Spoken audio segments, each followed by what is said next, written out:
You are Locked On Syracuse, your daily podcast on the Syracuse Orange.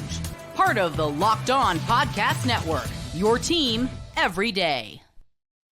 So Syracuse loses to Stanford 26-24 in the Dome as a favorite, 2-0, now 2-1. Obviously, we just hit on the fact that this team just wasn't ready to play. They weren't ready, but let's talk about Kyle McCord. I can pull up the numbers here. Normally, I write them down. Normally, what I do is I take notes on my phone. I put it on airplane mode so I have no distractions while I'm recording. But for this, I need to look at the numbers. I need to look at this. I need to see what some people are saying. Kyle McCord in this game, 27 of 42, 339, so his third straight 300-yard game. He had 2 touchdowns and 2 interceptions.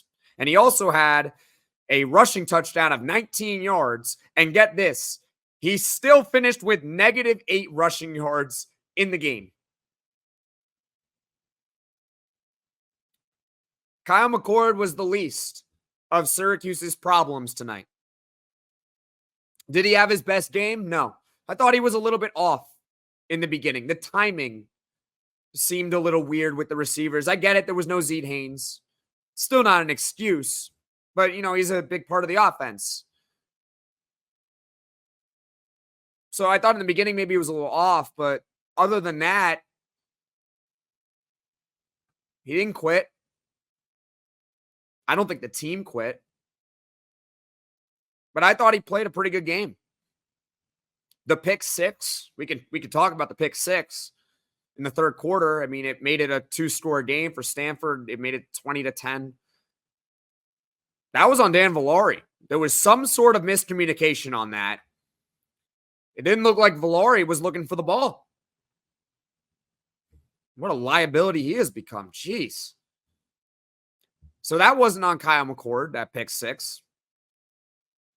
Now, the second pick, you got me. The second interception that Kyle McCord threw, that was on him. I don't know what he was thinking. He was trying to throw an out and up to his receiver, but he underthrew the ball, and the defensive back for Stanford looked like he was playing wide receiver. That's how bad of a pick it was, and what made it worse was the fact that LaQuinn Allen was wide open in the right flat, and it was a first down play. It was in the fourth quarter too. There was no reason for him to force that ball. But at the end of the day, he responded each time. He responded. Even the pick 6 wasn't his fault. But guess what? After that play, Syracuse goes on a touchdown drive. That's when Kyle McCord turned into Josh Allen for a play and had a 19-yard touchdown run where he Supermaned himself into the right pylon of the end zone. He didn't quit there. And then after he threw the pick, he gets the ball back in the fourth quarter, and he gives Syracuse the first lead of the game. He was heroic on the drive. Syracuse was facing a 3rd and 18. But he rolled to his right. He was really calm. He found his open receiver, Darrell Gill, who had a very solid day. I thought the receivers, for the most part, they stepped up without Zede Haynes.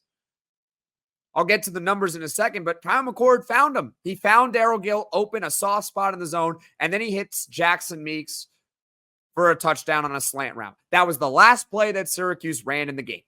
That was the last one they ran. But the receivers in this game, I mean, Trebor Pena, I guess he's a bright spot. He continues to impress. He had 10 catches, over 100 yards. He didn't have a touchdown, but 10 catches for over 100 yards, you can't complain. Umari Hatcher made a big play at the end of the first half. He had 3 catches, 84 yards, and obviously a touchdown as well. That 67-yard bomb that made it 13-10 at the end of the first half. Darrell Gill, who had that catch on that 3rd and 18, 4 catches, 55 yards. The receivers did their job. The one guy that was really missing was Oronde Gadsden, who had 2 catches for 12 yards. Oronde Gadsden had the same number of catches as he did penalties. And this is supposed to be an all-American caliber tight end. Syracuse's #1 NFL draft prospect. But it seemed like after his late hit penalty, what happened to him? I don't know. He was MIA. Did Syracuse target him enough? He only got, I believe, 5 targets in the game. Maybe they should have targeted him more. And 2 catches for 12 yards from your All-American tight end is not acceptable. So, yeah, Kyle McCord, back on topic to him. He had help mostly from his receivers. They did a good job stepping up. He did not get a lot from his run game. His run game was pathetic, but it's also because the coaching staff just, for whatever reason, didn't try to run the ball. It's not like Syracuse was losing this game by 20 points and they had to go air raid. They just decided to go air raid regardless. I don't get it. What were they thinking? Like, look, I get it. It's not like our running backs finished with that much efficiency, but if you look at Syracuse's running backs, LaQuinn Allen and Yassine Willis had 12 total carries in the game. And I get it. It only went for 34 yards, but you're just not trying. You're not even trying to run the ball. Did Stanford stop it when they had the opportunity to stop it? They did, but Syracuse didn't try enough.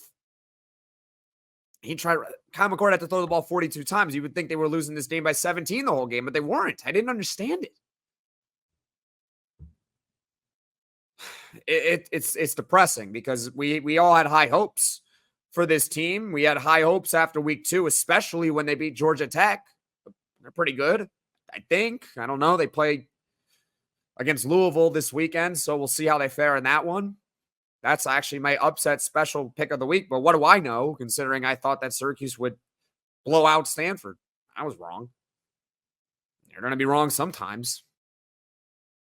Now, as far as Zeed Haynes, just for some housekeeping, I haven't listened to the press conference yet because, quite frankly, I literally sat down to record this as soon as the game ended. Zeed Haynes, it was announced, I believe, from Emily Liker on Twitter, that he was not at the game. He missed it due to personal reasons. It was not disciplinary. So when I have an update on that, I'll certainly share it out as far as what Fran Brown says. Deion Wilson did not play, the best run defender on the team. Boy, Syracuse could have used him. He didn't play. Marcellus Barnes, he got hurt in the first quarter.